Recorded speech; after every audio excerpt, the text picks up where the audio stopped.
인수를 펼치는 의사들의 소소하면서도 위대한 순간들과 만나보는 TV의사서전 명의 2.0 엄지민입니다. 네, 안녕하십니까. 고관절 전문 정형외과 의사 권순영입니다. 엄지민 앵커님, 예로부터 지금까지 사람들이 가장 많이 복용한 약이 있다면 무엇일까요? 많이 먹은 약. 네, 과거에는 지금보다는 상대적으로 병을 치료하기가 쉽지 않았잖아요. 그렇습니다. 그러니까 통증이라도 좀 덜 수 있는 약, 그런 약을 먹지 않았을까요? 네, 맞습니다. 과거로부터 지금까지 사람들이 가장 많이 복용한 약이라고 하면 진통제를 들 수 있고요. 의학의 아버지인 히포크라테스는 산모의 통증을 줄이기 위해서 버드나무 껍질로 진통제를 만들었다 하더라고요.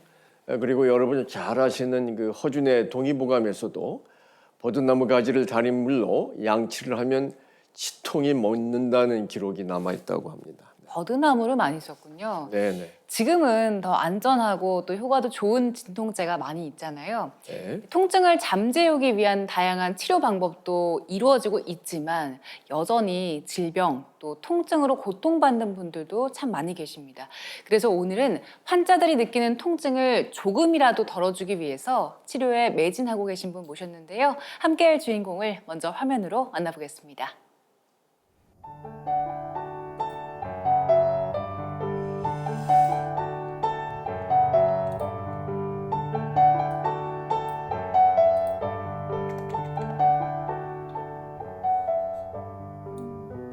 동천동에 살았는데 산에서 불러가지고 차 타고 올 때도 길고 올 때도 오늘 좀 허리도 양쪽 애들이고 어깨도 양쪽 애들이고 아파요. 미안해요. 네, 아시겠죠? 네. 네.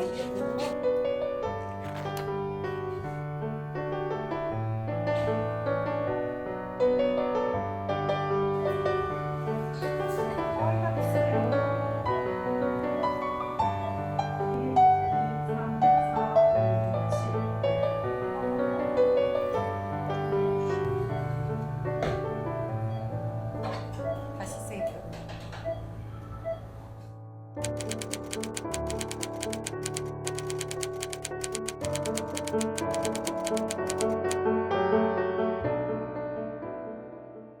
네, 오늘은 마취통증의학과 전문의 박효정 교수님 모셨습니다. 반갑습니다. 네. 네, 저희 시청자분들께 교수님 소개 부탁드릴게요. 네, 안녕하세요. 저는 서울성모병원 통증센터에서 근무하고 있는 마취통증학과 과장 박효정 교수입니다. 만나 뵙게 돼서 반갑습니다. 네, 반갑습니다. 오늘날의 이러한 외과 기술이 발전하기까지 마취과가 엄청 커다란 지대한 공헌을 했지 않습니까? 네, 그런데 요즘 일반인들한테 이렇게 부각되기는 이런 통증 영역을 진료하는 과로 많이 부각되는 것 같아요. 네, 한번 이 최근에 어떤 마취통증의학과에 대해서 전반적인 내용에 대해서 한번 설명해 주도록 하겠습니다. 네. 마취통증학과는 이름 그대로 마취와 통증 크게 두 분야로 나뉘는데요.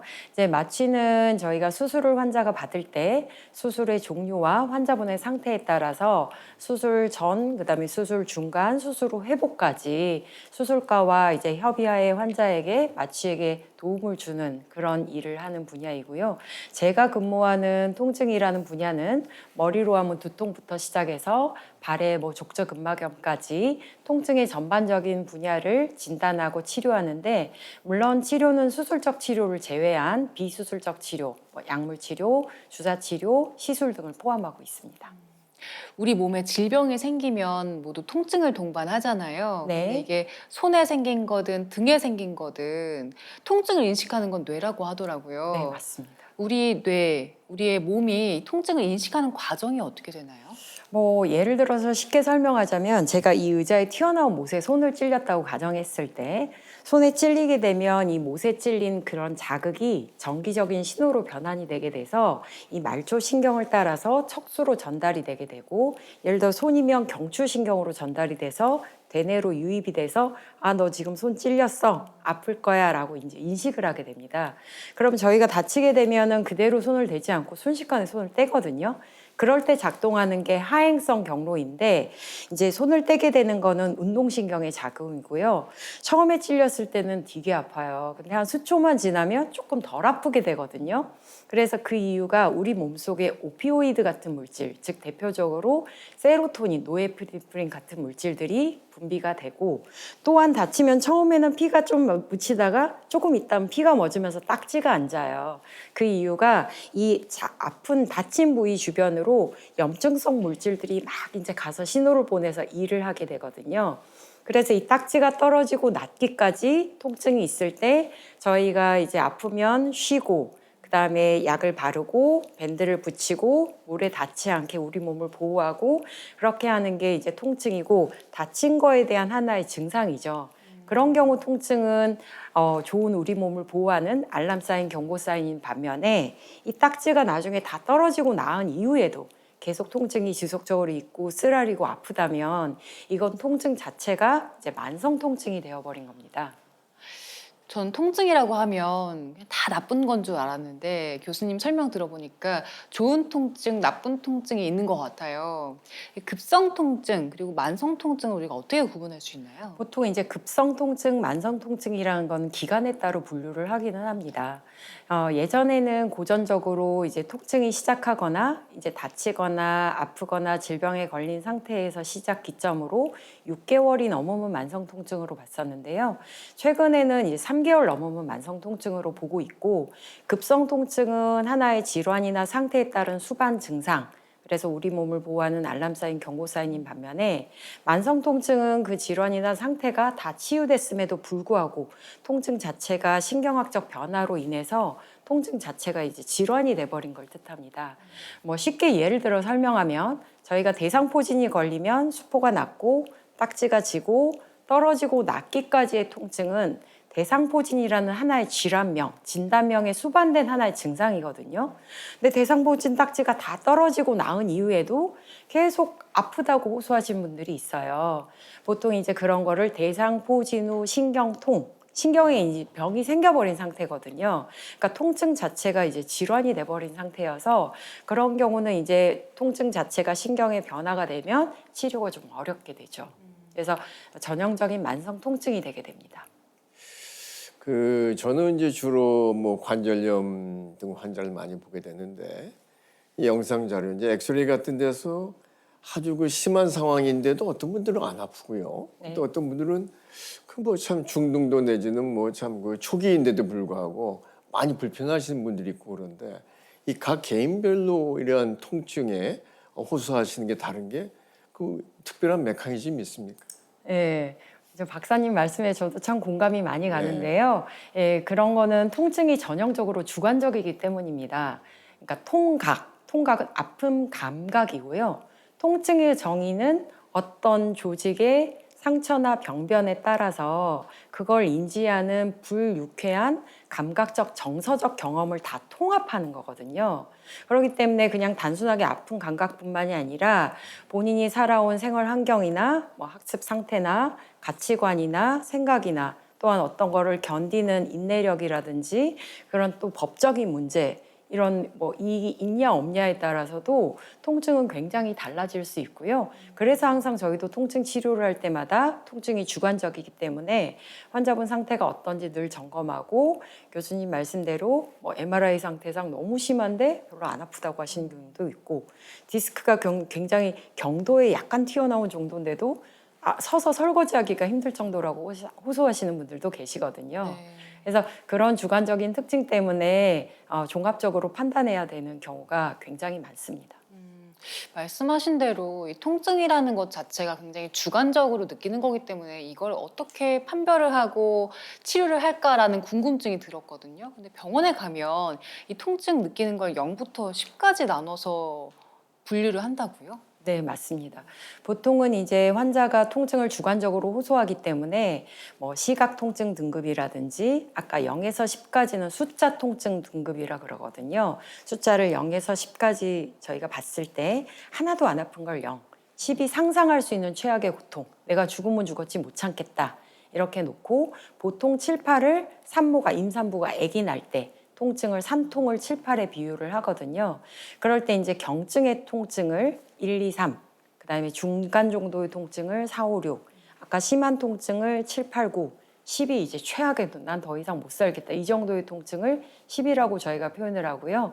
예를 들어 아이나 말을 못하거나 인지 기능이 떨어진 이제 고령의 환자들 같은 경우는 숫자로 정확하게 표현을 하기가 어려워서 그럴 때는 이제 얼굴 통증 등급이라고 있거든요. 얼굴의 표현을 가지고 하는 페이셜 익스프레션 스케일이라고 있는데 그걸 보고 이제 아픈 정도를 좀 짚어보라고 저희가 평가를 하고 표정을 있습니다. 보고요. 네.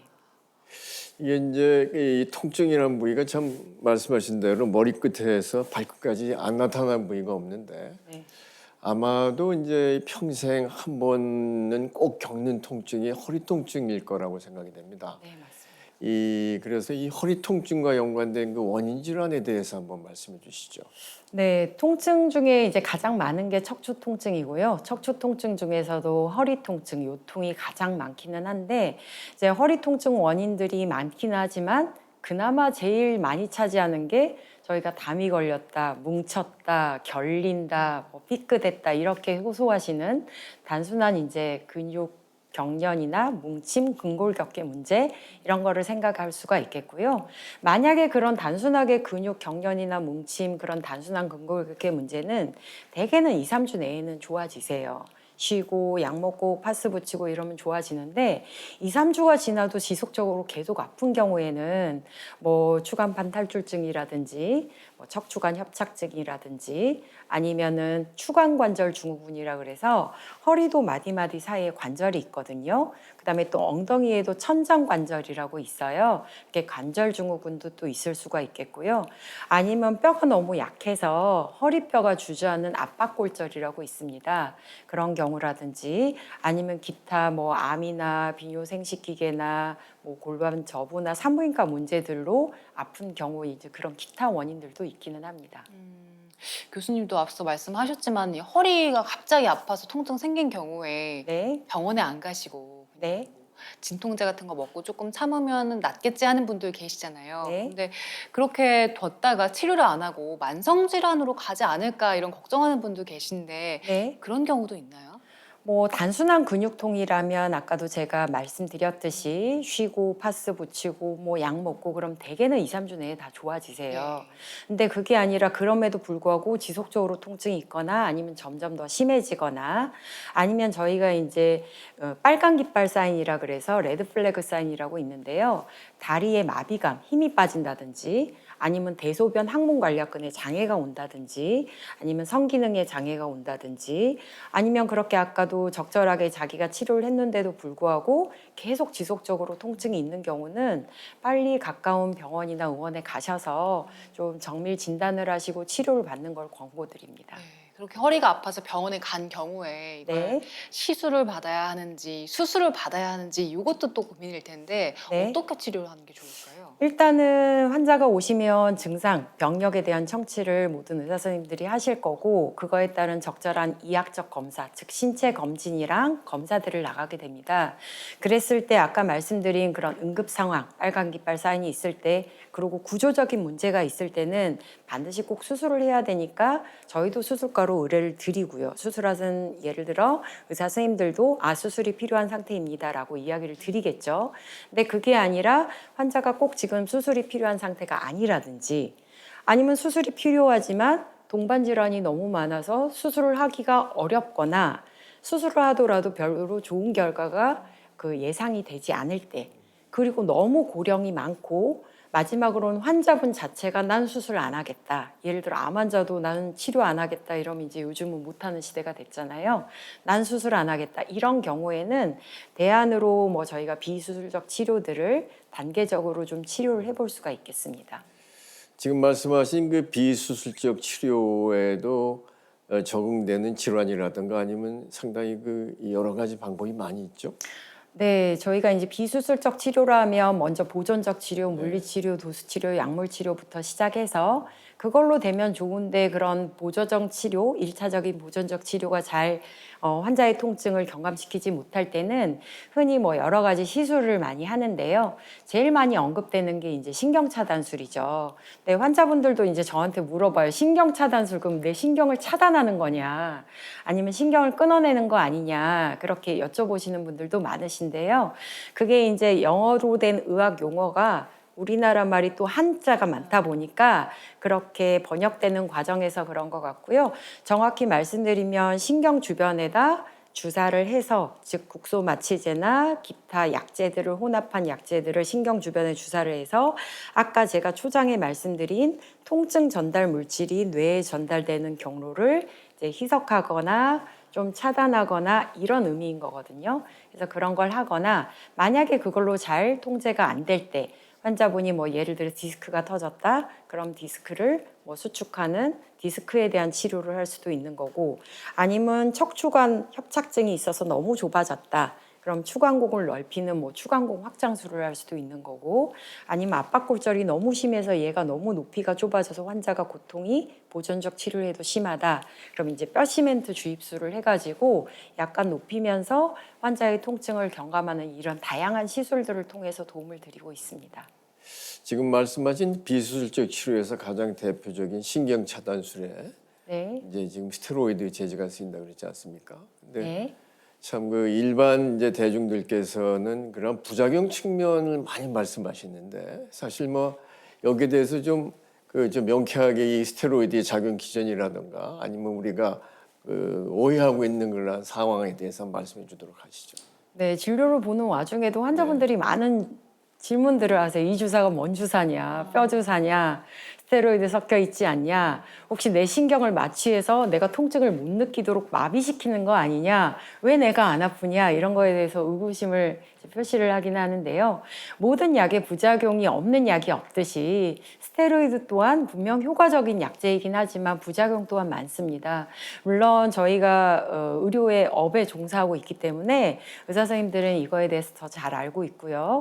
그래서 스테로이드는 이제 평생 써야 되는 용량이나 횟수, 또한 1년에 써야 되는 용량이나 횟수에 대해서 저희가 알려져 있고, 또한 환자분의 상태나 나이, 그다음에 동반 질환, 흔히 기저질환이라고 하죠. 뭐 당뇨가 있으면 스테로이드를 피해야 되고 이런 것처럼 그런 상태에 따라서 적절하게 용량이나 횟수들을 조율하면서 쓰기 때문에 걱정은 크게 안 하셔도 될 것 같은데, 정 걱정이 되고 불안하시면 본인이 스테로이드를 포함한 주사를 올해 몇 번을 맞으셨는지 정도만 알고 계셔도 만약에 다른 병원에 옮기시게 될 때 이야기를 해주시면 치료하시는 선생님이 감안하셔서 잘 치료해 드릴 것 같습니다. 네. 이 환자분들 중에서 허리 통증으로 수술적 치료를 받고 난 다음에 오히려 통증이 가시지 않고 더욱더 심해지시는 분들이 있단 말씀입니다. 저희가 막 의학적으로 통칭해서 척추 수술 후 실패 증후군이라 그러는데, 그럼 여기에 대해서 한번 말씀해 주도록 하시죠. 네. 네. 아직까지도 대중적으로는 척추 수술 실패 증후군이라고 많이 알려져 있긴 하는데요. 그게 용어 자체가 올바르냐 하는 논란의 여지는 있습니다. 그러니까 척추 수술 실패 증후군, 꼭 이게 수술이 실패해서 아픈 거냐, 이런 논란의 여지가 있기 때문에 요즘에는 뭐 일각에서는 수술 후 통증 증후군이라고 하자, 이런 이야기도 있고요. 척추 수술 후 증후군이라고 하자, 이런 이야기도 있고, 뭐 여러 가지 용어들이 혼재되어 사용되고 있지만 2018년에 세계보건기구라고 WHO가 있습니다. 거기서 이제 만성 통증을 처음으로 질환, 그 질병 코드로 이제 명명하기에 이르렀는데요. 그거에 따라서 우리도 이제 한국 질병 분류에서 통증을 이제 질환 코드로 부여하기 시작했죠. 근데 아마 그게 우리나라에 업데이트 되는 게 조금 시일이 걸리기 때문에 완전하게 반영이 되지는 않았으나, 거기서는 이제 만성 수술 후 통증으로 질환명을 규정을 하고 있고, 아마 척추 수술 후 통증 증후군이 현재 만성 수술 후 통증에 포함되는 카테고리에 포함된다고 저는 이제 여겨지고요. 그 정의가 뭐냐면, 수술을 했는데 적절한 치유 기간, 최소 3개월이 지났는데도 불구하고 문제가 해결이 안 되거나, 즉 아팠는데 계속 아프거나, 뭐 예를 들어 다른 저림 증상이 있었는데 저림이 해결이 안 되거나 아니면 본인의 신경 지배 영역에 따라서 예를 들어 허리 수술을 했으면 허리의 신경 지배 영역이 뭐 엉치나 다리나 발까지도 방사통이라는 게 있을 수 있거든요. 그런 신경 지배 영역에 없던 증상이 생기거나 그대로 잔존하거나 더 심해지거나 이거를 통합해서 이제 만성 수술 후 통증이라고 하고요. 이런 게 척추 수술 후 증후군에 해당이 되지 않을까 싶습니다. 근데 말씀 그대로 이게 신경학적 증상을 동반하고 있기 때문에 그냥 일반적인 약물 치료나 주사 치료만으로는 효과를 보기가 어렵고 보통은 신경차단술이나 시술이나 이렇게 단계적으로 환자의 통증을 조절하기 위한 요법들이 조금 필요한 상황입니다. 그 통증이 아주 심한 경우에는 이 뭐 기기를 삽입하는 경우도 있다고요. 네, 애석하게도 그런 경우도 있습니다. 저희가 이제 몸속에 기계를 삽입하는 것에 대해서 아직까지도 한국 사람들은 보수적이라 좀 꺼리기는 하지만 통증 점수를 아까 10점 만점에 7, 8점이 산고라고 애를 낳는 고통이라고 제가 말씀을 드렸고요. 10점 만점에 7점 이상 이런저런 치료를 해도 6개월 이상 계속 지속적으로 아플 때 우리나라에서도 급여 적용이 되는 삽입술 2가지가 있습니다. 하나는 척수 자극기 삽입술이고요. 하나는 약물 주입기 삽입술인데 둘 다 보험 규정은 동일하고요. 척수 자극기 삽입술 같은 경우는 척추 속에다가 굵은 머리카락 정도의 가느다란 전선을 넣습니다. 그럼 해당 통증 지배 영역 부위로 예를 들어 허리에 심었으면 허리, 엉치, 다리, 발가락 쪽으로 따다다다다 이런 정기적인 저희 이제 안마기 같은 거 하지 않습니까? 그럼 이제 촉각이 들어가는 동안 통증 감각이 차단이 되거든요. 경로가 유입이 되는 경로가. 그래서 저희가 이제 마사지나 안마를 받으면 아 시원하다 이렇게 느끼는 작용 기전이 되는데 그렇게 척수 자극술을 하면 따다다다 자극이 가면서 본인 통증을 덜 느끼게 되거든요. 그래서 효과를 보면은 이제 배터리를 요만한 배터리를 제 핸드폰 단면 그 정도보다 좀 더 얇은 두께의 요만한 배터리를 뱃속에 심게 되는 거고요. 약물 주입기 삽입술이라는 거는 24시간 365일 일정 이제 마약성 진통제에 저희가 먹는 용량이 300이다 그러면 척추 속으로 넣는 거는 1만 되면 동일한 역할을 가지거든요. 그래서 조그만 약물이 들어가서 환자분의 통증을 조절해 줄 수 있는 그런 삽입술이 2가지가 있는데 이거는 아까도 말씀드렸듯이 10점 만점에 7점 이상 극심한 통증 그다음에 이런저런 치료를 해도 지속적으로 6개월 이상 계속 아플 때 되기 때문에 보통은 만성 난치성 통증 증후군들에게 많이 시행하고 있습니다. 그 통증이라는 게 만성 질환처럼 조절을 하고 좀 관리를 해야 된다고 말씀을 하셨는데 네, 맞습니다. 통증 관리는 어떻게 해야 될까요? 일단 저는 이제 직업이 통증 의사니까 통증을 줄여주기 위해서 뭐 약물 치료라든지 주사 치료라든지 시술 등을 이제 고민하게 되겠지만 저도 환자분한테 그 말씀을 드리거든요. 이게 약 먹고 주사 맞고 나았다고 이게 통증 없는 상태가 계속 유지되는 건 아니다. 환자분도 계속 지속적으로 유지 관리하도록 노력을 해야 된다라고 말씀은 드리는데 뭐 되게 단순한 본인 생활 습관 관리, 예를 들어 먹는 거나 수면 패턴이나 그런 것도 관리하셔야 되겠지만 뭐 스트레스 관리, 뭐 명상이나 이완요법 등을 하실 수도 있겠고요. 아니면 취미 생활이나 아니면 운동, 규칙적으로 운동하시는 게 굉장히 중요해서 항상 뭐 특히나 척추 질환은 재발 가능성은 언제든지 염두에 둬야 되거든요. 그래서 유지 관리가 중요하다고 항상 말씀드립니다.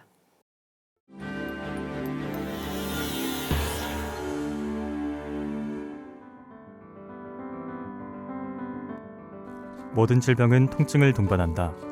병을 치료하면 통증도 사라져야 하지만 만성 통증은 여전히 남아 환자들을 괴롭힌다.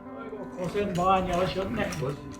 마취통증의학과 전문의 박규정 교수는 급성에서 만성까지 통증으로 고통받는 환자들을 다양한 시술로 치료한다.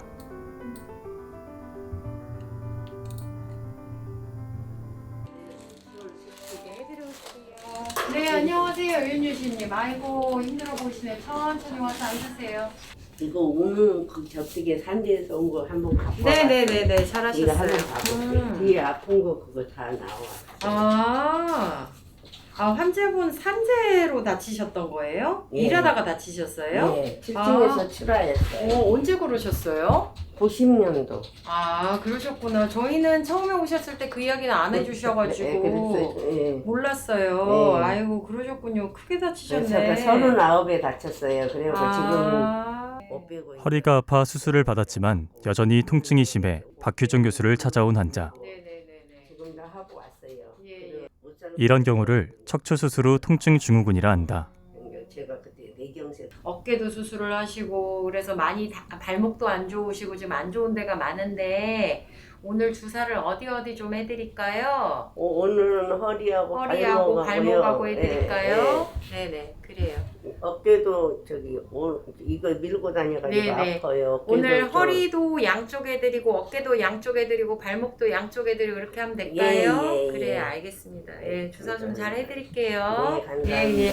조금씩 좀 선생님 좋아졌으면 만나서 좋겠어요. 좋아져서 아유, 감사해요. 제가 조금 더 도움을 드렸으면 감사합니다. 좋겠습니다. 예, 요거 챙기시고요. 예. 아유, 감사합니다.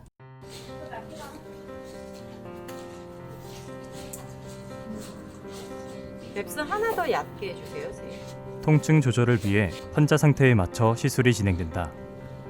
척추 수술 후 통증 증후군은 일반적으로 약물 치료, 주사 치료 등으로 통증 조절을 한다. 아픈 거는 어디가 제일 많이 아프세요, 요즘은? 아픈 거요? 네, 이렇게 주사 맞고 가가지고 한 네. 이틀은 조금 안 좋았어요. 네. 근데 조금씩 또 나아지고 그냥 네. 그래서 그냥 회복하고 약 네. 먹고 하니까 네. 지금은 심하게 아프진 않아요. 아, 주사 이렇게 맞고 가면 그러고 이제 지금은 아픈 게 하나도 안 아프다. 경도 1, 2, 하나도 3, 안 아프다. 중간 4, 5, 6, 심하다 7, 8, 9, 죽으면 죽었지 못 참겠다 10. 그러면 몇 점 정도 되세요? 주사 맞고 가서 그런 게 어떤가. 지금으로 봐서는 예. 많이 좋은 편이에요. 그러면 3이나 3 정도? 3 정도. 통증은 주관적이다. 그래서 영상 자료를 통해 환자의 상태를 파악하고 환자와의 대화를 통해 환자가 느끼는 통증의 정도를 정확히 진단해야 한다.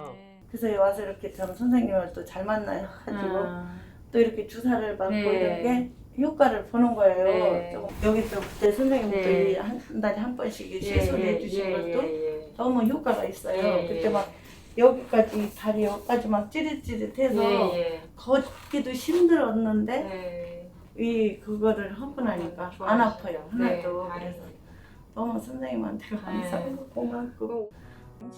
박규정 교수는 통증으로 시달리는 환자들의 이야기를 끝까지 경청한다. 친절하고 겸손한 박 교수의 모습에 환자들도 그녀를 의지한다. 신장도 안 네. 좋아가지고 와서 지금 네. 아스피린 피물기한 약도 드시고 계시죠? 네, 그건 가장 친절하시고요. 저희가 이제 다른 선생님들은요, 이렇게 아프다 그러면은요, 보면 아니까는 뭐 당신이 의사냐 이렇게 딱 해버리고 말을 안 들어주셔요. 근데 여기 교수님은 다 들어주시고 또 귀를 기울여 주시고 그래서 믿음이 가고. 네네. 아유 감사합니다. 통증 때문에 일상이 고통인 환자들을 위해 박규정 교수는 진료 때마다 꼭 하는 말이 있다. 그래서 아주 많이 좋아지죠. 천천히 일어나서 감사하다는 말씀 늘상 드리고요. 항상 희망의 끈을 놓지 않고 같이 통증 치료하는 의료진들과 같이 함께 노력해 주시는 게 너무 감사하고 더구나 이제 약물 치료나 주사 치료나 시술을 통해 통증이 좋아진 분들이 계시더라도 항상 이게 재발할 수 있기 때문에 유지 관리가 중요하다는 말씀 늘 같이 드리고 있습니다. 오늘은 경추 추간판 탈출증 환자의 시술이 예정되어 있다. 시술 방법은 굉장히 다양하기 때문에 환자의 통증 원인과 정도, 나이 등 여러 가지를 고려해 치료 방법을 결정한다. 제가 한번 다시요. 신경 성형술을 시행하게 된 환자. 따끔 들어갈 자리만. 신경 성형술은 내비게이션 카테터를 이용해 신경이 눌리는 부위로 접근해 그곳에 약물을 주입하는 치료법이다. 다시 한번 찍고. 들러붙은 유착을 제거하고 염증을 줄여 통증을 감소시키는 시술이다.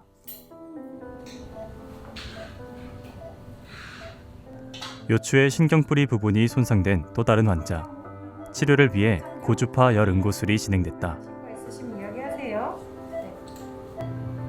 만성통증 환자들의 경우 치료 목적은 완치보다 조절에 있다. 통증을 조절해 일상을 회복시키는 것이 중요하다.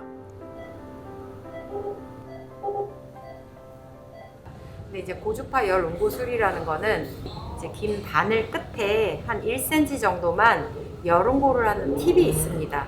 그래서 거기만 선택적으로 신경을 열 옹고해서 통증을 조절하는 이제 기법입니다. 그래서 보통 고주파 열 옹고술을 하게 되면 평균 6개월, 길면 1, 2년 이상 통증 조절 효과를 길게 보실 수가 있습니다. 생겨서 절대 나가서 그런 말을 아. 말래. 의사와 환자는 목표가 같은 한 팀이라 말하는 박규정 교수. 그녀는 통증을 정복하기 위해 자신의 인생을 걸었다. 항상 이제 환자들의 말씀이나 아픔이나 통증에 대해서 공감은 하지만 통증 의사의 또 임무이자 역할은 그걸 좀 객관적으로 저희가 분석해서 적절한 임상 경험과 최근에 업데이트된 지식과 기술과 술기로 환자분에게 이제 치료적인 도움을 주는 것이라고 생각을 하고요. 항상 업데이트된 최신의 지견을 놓치지 않기 위해서 늘 노력하고 있습니다.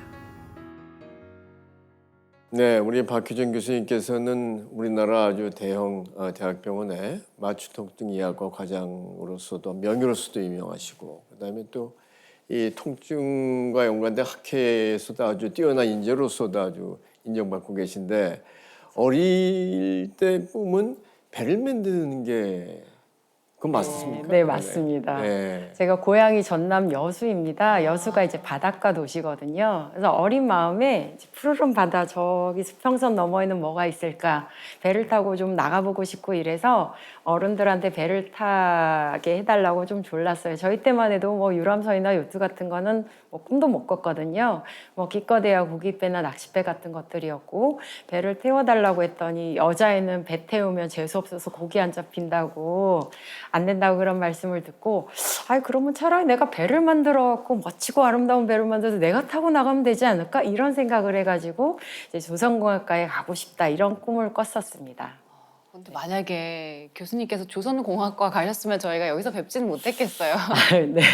근데 배를 만들어야겠다라는 생각을 하셨다가 이 의사가 되시게 된 계기가 있을 것 같아요. 네, 제가 고등학교 3학년 때 제 방이 2층에 있었는데 계단에서 학교 가려고 급히 내려오다가 발을 헛디뎌서 넘어져가지고 깁스를 하고 목발을 짚고 다녀야 됐었는데 고3이다 보니까 이제 아버지께서 학교에 데려다 주시는데 그 고등학교 때는 왜 그렇게 학교에 계단이 있었는지 몰라요. 계단을 이제 목발을 짚고 딸이 올라가는 게 안쓰러웠는지 아버지가 어워서 저를 이제 교실에까지 데려다 주셔서 제가 그때 드는 생각이 아프면 나도 참 힘들지만 가족까지 고생을 하는구나. 그래서 아픈 사람을 좀 치료를 해주는 사람이 돼야 되겠다. 그래서 이제 의대 진학을 꿈꾸게 됐습니다. 참 지금 말씀을 듣고 났더니만 하나 그 속담이 생각나는데 인생에 있어서 우연만큼 최고의 감독은 없다. 네. 그 잘못했으면 이렇게 최고의 명의가 조선공학 쪽으로 가실 뻔했습니다. 그러니까요. 네. 네. 그 어린 시절은 그렇고 그다음에 네. 학창 시절은 우리 교수님 좀 어떠셨어요? 네네. 학창 시절에는 되게 밝고 쾌활했고요. 좀 약간 저여저여하면서 나서는 스타일이고 뭐 소풍이나 수학여행 가면 노래 부르고 춤추고 장기자랑하고 이런 스타일이어서 저희 때는 국민학교였거든요. 요즘은 초등학교지만 초등학교 1학년 때부터 고등학교 2학년 때까지 계속 반장을 도맡아 하고 전교 부회장이랑 회장도 했습니다. 그래서 저희 동창들이 저를 보면은 깜짝 놀라죠. 네가 어떻게 이러고 사니? 너 숨기고 사는 거 아니니? 아유 답답하겠다. 그러면서 학창 시절에는 되게 자유로운 영혼처럼 살았습니다. 답답하진 않으세요? 근데 이게 또 적응이 되니까 사람은 적자 생존이란 말이 맞는 것 같습니다. 적응되니까 또 익숙한 것 같습니다. 마취통증의학과를 특별하게 이렇게 선택하게 된 계기가 있으신가요? 네, 워낙에는 이제 의대 학부 때는 저도 이제 기왕지사 의대에 왔으니까 이제 소위 칼잡이, 외과 계열 의사가 돼야 되겠다. 항상 학부생들의 로망이거든요. 그래서 외과 계열 의사를 꿈꿨는데 제가 이제 임상 실습 돌 때 남동생이 고등학생이었어요. 근데 그때 동생이 허리랑 관절 온몸 마디마디가 아프다는 거예요. 그래서 이제 가족들은 특히 이제 부모님은 얘가 공부하기 싫으니까 꾀를 내는 거 아니냐, 꾀병 아니냐 이런데 애가 계속 아프다 그러면서 이제 공부를 못하고 학교까지 못 나가겠다고 하니까 이제 병원을 데리고 다녀도 다 원인을 모르겠다는 거예요. 근데 이제 결국에는 이제 서울에 있는 큰 병원에 와서 강직성 척추염이라는 그런 진단을 받게 돼서 그게 이제 대표적인 희귀난치성 질환이거든요. 그래서 좀 동생의 치료에 좀 도움이 될까 해서 이제 마취통증학과를 희망하게 됐습니다. 그 마취통증의학과 중에서도 마취가 아니라 통증 쪽에 무게를 두신 것도 동생의 영향인가요? 그게 영향이 일단은 많습니다. 왜냐하면 마취통증학과가 내가 마취도 할 수 있고 통증도 할 수 있지만 이제 아는 정형외과 선배 교수님한테 여쭤보니까 강직성 척추염이 명확한 또 수술적 치료도 없고 확실하게 규명된 완치법도 없다고 하더라고요. 그래서 일단 통증 치료를 해서 이제 동생에게 도움이 될까 해서 일단 통증 치료에 열심히 매진하고 있습니다. 멋있는 누나시네요. 네, 멋지십니다. 그 환자분들을 이제 뵙게 되면은 뭐 여러 가지 주소가 있습니다만은 병원에 오는 가장 주된 것이 바로 통증이죠. 근데 이 마취통증의학과에서 통증을 다루시면서 이 통증이 잘 안 잡히는 경우에는 어떻게 하십니까? 네. 정말 그럴 때는 저 자신도 힘든 경우가 많은데 그럴 때는 이제 남동생이 한 말을 떠올리고는 합니다. 통증 치료가 안 돼도 의사가 환자를 포기해버리면 환자는 희망이 없어진다. 내가 낫지 않을 병이고 이게 계속 아플 거라는 걸 지금은 알지만 환자에게 계속 희망을 주고 계속 끌고 가야 환자는 그걸 견디면서 버틸 수가 있다. 그 말이 생각이 나서요. 저도 항상 환자가 힘들어할 때도 조금 지나면 조금 더 새로운 치료법이 나오지 않겠습니까? 일단 지금은 이런 치료로 지속적으로 저희가 도와드리겠습니다라고 하면서 환자에게 말씀을 드리면서 좀 힘을 드리고 있습니다. 교수님, 환자분들도 굉장히 많이 만나셨을 텐데 기억에 남는 환자분 있으세요? 그 질문을 들으면 항상 이제 좀 마음이 안 좋기는 해요. 저희가 이제 통증이 정말 스펙트럼이 다양합니다. 하나도 안 아프고 경증 1, 2, 3부터 해서 아까 10이 죽으면 죽었지 못 참겠다. 난 더 이상 못 살겠다. 이런 정도 상상할 수 있는 최악의 통증이 10인데요. 그런 10의 통증을 호소하시는 분들이 있어요. 소위 말해서 복합 부위 통증 증후군이라고 이제 그것도 희귀난치성 만성 통증 질환인데 이제 10이 죽으면 죽었지 못 참겠다는 그런 통증이기 때문에 이제 극단적인 선택을 하신 분들이 몇 분 계셨습니다. 근데 저도 이제 통해서 전달을 받았는데 메모에다가 통증 없는 세상에서 살고 싶다라는 메모를 남겼다고 전해 들었을 때 정말 마음이 너무 슬프고 안타깝더라고요. 이 참 통증과 관련된 많은 분들을 이렇게 다루시다 보면은 지치고 힘들 때가 많을 텐데 본인 나름대로 이런 그 심적이라든가 아니면 이 피곤한 스트레스를 이기는 방법이 있습니까? 저는 집을 되게 좋아해요. 집이랑 가족을 되게 좋아하는데요. 이제 그 투어에서 카렌시아라는 게 있어요. 카렌시아가 이제 투어하는 소가 너무 힘들 때 잠시 휴식을 취하고 안정을 취하고 마지막 결전을 하기 전에 잠시 재충전하는 시기를 가지는 곳이라고 해요. 그래서 어떻게 보면 저는 아무리 좋은 데를 가도 제 집만한 데가 없는 것 같더라고요. 그만큼 저 마음의 영혼의 안식처, 저의 카렌시아가 집이 아닐까, 또한 저를 서포트해주는 가족이 아닐까 생각합니다.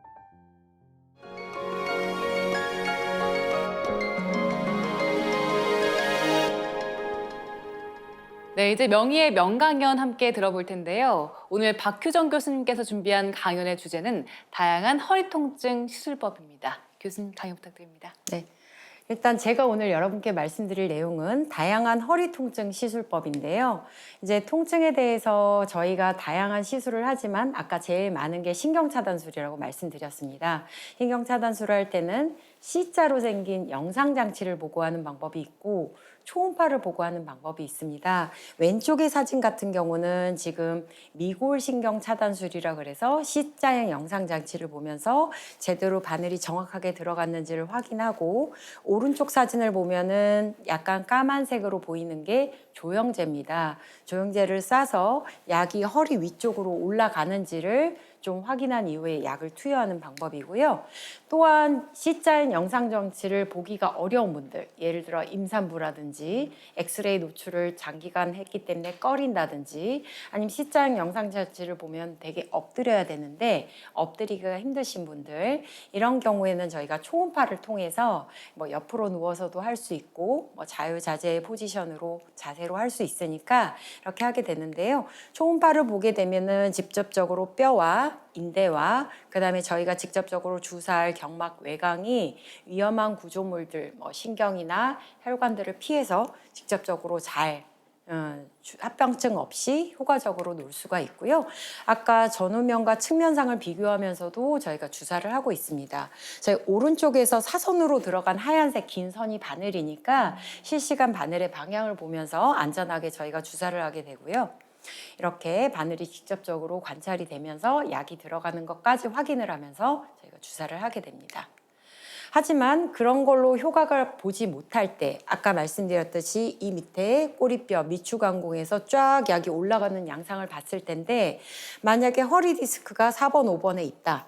5번 천추 1번에 있다. 그런 경우 디스크가 너무 많이 튀어나와 있으면 이 약이 여기까지 막혀서 못 올라가는 경우가 있습니다. 그런 경우 이제 이렇게 측면에서 선택적 경막 외곽 신경 차단술을 하게 되는데요. 예를 들어 왼쪽으로 디스크가 튀어나와서 왼쪽이 눌린다. 그러면 이제 왼쪽으로 요추 4번 신경가지를 이렇게 주사를 하게 되는 경우, 그다음에 오른쪽 같은 경우는 요추 5번의 디스크가 왼쪽으로 튀어나와서 흘러내려서 신경을 눌린다. 그렇게 되면 저런 식으로 실시간 영상을 보면서 이게 아까 말한 까만색이 조영제거든요. 신경의 흐름을 따라서 약을 주입을 하게 되고요. 이제 저희가 흔히 그럼 주사 치료만으로 완전한 디스크 치료가 되나요? 라고 이제 의문점을 가지신 분들이 계실 텐데 이거는 저희가 이제 증례 보고를 한 예입니다. 윗사진은 이건 27세 여자 환자였고요. 직업이 미용사였어요. 이제 기억에 제 펠로우 때 환자였는데요.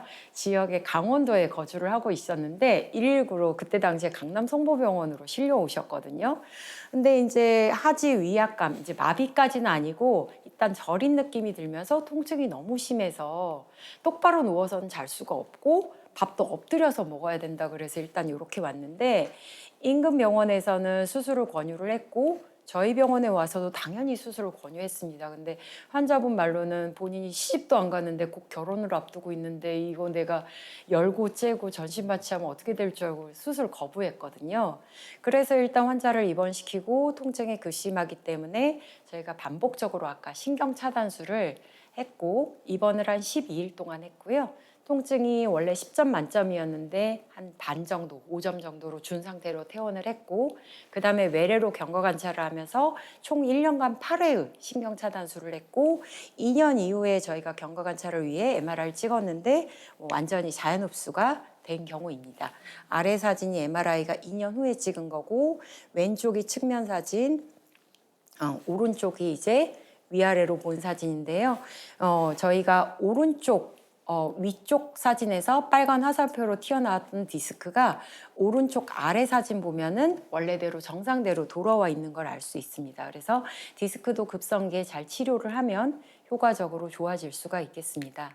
그래서 환자분들이 가장 많이 하는 질문 중에 하나가 이거 신경주사, 뼈주사 아니에요? 스테로이드 맞으면 뼈가 녹는다는데요. 이렇게 걱정들을 많이 하시는데 의료진들이 정확하게 환자를 안전하게 치료하니까 그런 횟수나 그다음에 용량에 대해서 더군다나 예민한 게 의료진이니까 의료진을 믿고 맡기시면서 치료를 하시면 될 것 같고 그냥 일시적으로 주사만 해서 통증을 마비시키고 감각을 마비시키는 게 아니라 반복적으로 시행함으로써 본인한테 맞는 시술 내지 수술을 권유드린다는 거 알고 계시면 될 것 같습니다.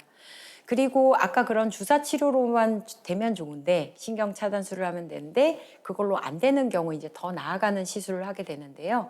내비게이션 카테터를 이용한 경막의 신경 성형술. 그래서 카테터가 방향성을 가진 카테터가 디스크 위에까지 올라가서 디스크가 터져나오고 튀어나온 거를 좀 정리해주고 신경이 좀 유착돼 있는 거를 풀어주고 이런 시술이 되겠고요.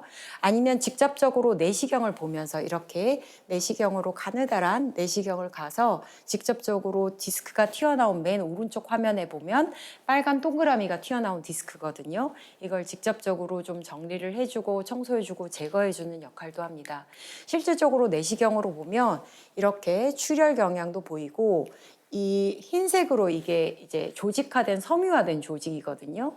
맨 오른쪽에 보시면 아래 이렇게 달 모양으로 약간 봉구 솟은 게 터진 디스크입니다. 그래서 그런 것들을 저희가 뭐 집게로 찝어서 디스크를 제거한다든지 아니면 고주파로 전기 소작술을 해준다든지 그러한 치료를 하고 있고요. 다른 요법도 있습니다. 일반 사람들이 많이 들어봤을 텐데 풍선 카테터를 이용한 신경성형술이라고 하는데 똑같이 이렇게 긴 카테터, 방향성을 가진 카테터에 끝에 이렇게 풍선, 맨 오른쪽에 보시면 이렇게 오른쪽 나가는 추간곡 나가는 쪽으로 이렇게 삼각형 화살표 모양으로 풍선, 원래는 풍선이 동그래야 되는데 좁아져서 저런 식으로 되는 거거든요. 그래서 좁혀진 부위를 좀 풍선으로 이렇게 푹 불어가지고 넓혀주는 효과도 있습니다. 또한 이제 추간공이 너무 좁아진 경우는 그 주변 조직 인대를 좀 제거해주고 약간의 뼈를 깎아주고 이렇게 추간공 확장술을 하기도 하고요. 아니면 디스크 자체가 튀어나와서 디스크를 수축시켜야 될 때는 정기적인 에너지로 하거나 이렇게 냉각 고주파로 이제 저희가 자연적으로 주변 조직에 해가 없이 디스크가 좀 수축되게 원래대로 돌아가게 하는 시술들도 하고 있습니다. 또한 아까 관절 마디마다 관절의 비우나 그다음에 관절의 염증이나 이런 걸로 인해서 문제가 생겼을 때는 관절에 돌아가는 신경 내측지, 신경의 하나의 가지 분지죠.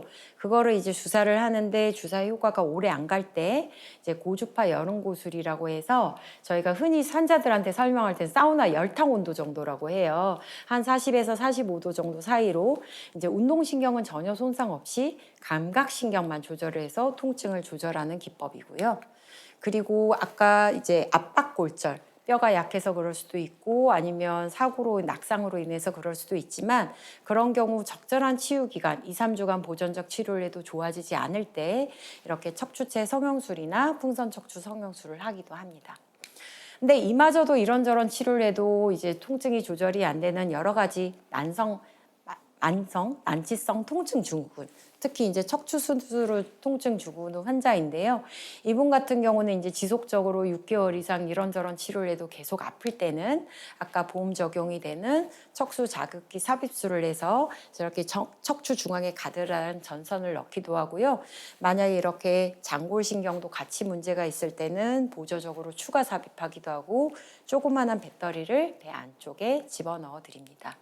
마지막으로 소개해드릴 시술은 척수강내 약물주입기 이식술이라 그래서 먹는 진통제가 300이라면 척추 속으로는 1만 환산해서 이렇게 한 직경 약 8.5cm 정도 되는 약물 펌프를 뱃속에 심어 넣어 드리는데 24시간 365일 계속 지속적으로 약물이 들어가고 리필 같은 경우는 외래에 와서 차후에 그냥 바늘로 약만 리필을 해주면 되니까 저희 뭐 차 주유할 때 주유소 가서 충전하듯이 리필을 해주는데 리필 최대 주기는 저희가 6개월이거든요. 그래서 병원 방문을 그렇게 자주 안 하셔도 통증을 쉽게 조절할 수가 있습니다. 네, 그래서 결론적으로 말씀드리면 급성 통증은 우리 몸을 보호하는 알람 사인, 경고 사인 하나의 증상이고 좋은 징후지만 만성 통증은 이미 질환이 돼버리는 거기 때문에 조기에 치료를 해서 만성 통증으로 넘어가지 않게 하시는 게 중요하시고 환자분들도 바른 자세, 규칙적 운동, 올바른 식습관을 통해서 조절을 하시되 만약에 조절되지 않는 통증은 통증 전문가에게 꼭 방문하셔서 상담을 받아보시는 걸 추천드리겠습니다.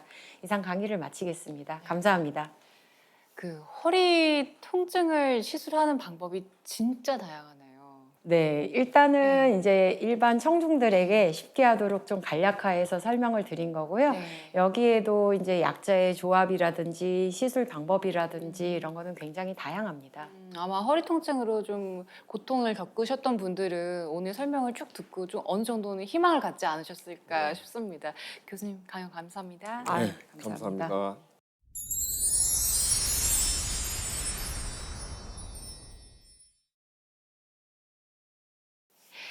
저희 이제 공식 질문 드릴 건데요. 네. 서양에서는 내 어머니, 내 가족을 맡길 수 있는 의사를 명의로 본다고 하더라고요. 교수님께서 생각하시는 명의는 어떤 사람인가요? 일단 저와 저의 가족을 믿고 맡길 수 있는 의사가 명의가 아닐까 생각이 되어집니다. 몸을 믿고 맡긴다는 거는 굉장한 신뢰를 바탕으로 한다고 생각을 하거든요. 그리고 저희가 신청곡도 받고 있는데요. 듣고 싶은 노래 있으세요?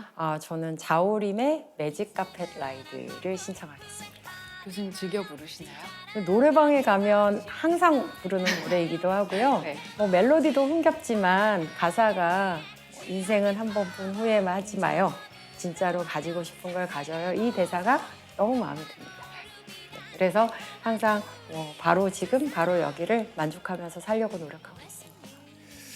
예, 앞으로 의사로서 또 개인적으로 혹시 이루고 싶은 바람이라든가 소망이 있으시면 한번 말씀해 주시죠. 일단 통증 의사로서는 이제 제 업이기 때문에 이런 만성 난치성 통증에 뭐 새로운 좀 치료제가 될 만한 치료 기법이 될 만한 그런 거를 이제 연구 개발하는 데 매진하고 싶고요. 인간적으로의 소망은 일단은 제가 이제 인생의 마지막에서 참 후회 없이 잘 살았다 이런 생각이 들게끔 제 자신에게 떳떳한 인생, 뭐 제 인생은 남이 평가하는 게 아니라 저는 제 인생은 제가 평가하는 거라고 생각을 하거든요. 그래서 후회 없는 인생을 살기 위해 노력하고 있습니다. 오늘 진짜 기분 좋은 건강한 에너지 주셨습니다. 고맙습니다. 감사합니다. 감사합니다. 예나 지금이나 의학은 환자들의 통증을 덜기 위해 꾸준히 발전해 왔다고 해도 과언이 아닌데요. 최근 고령화 사회를 맞으면서 통증 치료는 더 중요한 이슈로 부각되고 있습니다. 네, 그렇습니다. 고령의 어르신들의 경우는 당뇨병이나 고혈압 같은 만성 질환을 잘 관리해 나가시잖아요. 그것처럼 통증도 잘 조절하면서 우리 생활 속에서 관리하는 게 중요하다. 이 말씀을 잘 기억하셔야 될 것 같습니다. 네, TV자서전 명의 2.0 다음 시간에도 질환을 정복하기 위해서 노력하고 도전하는 명의분들을 모시고 다시 한번 찾아뵙겠습니다. 네, 오늘도 함께 해주신 여러분 고맙습니다.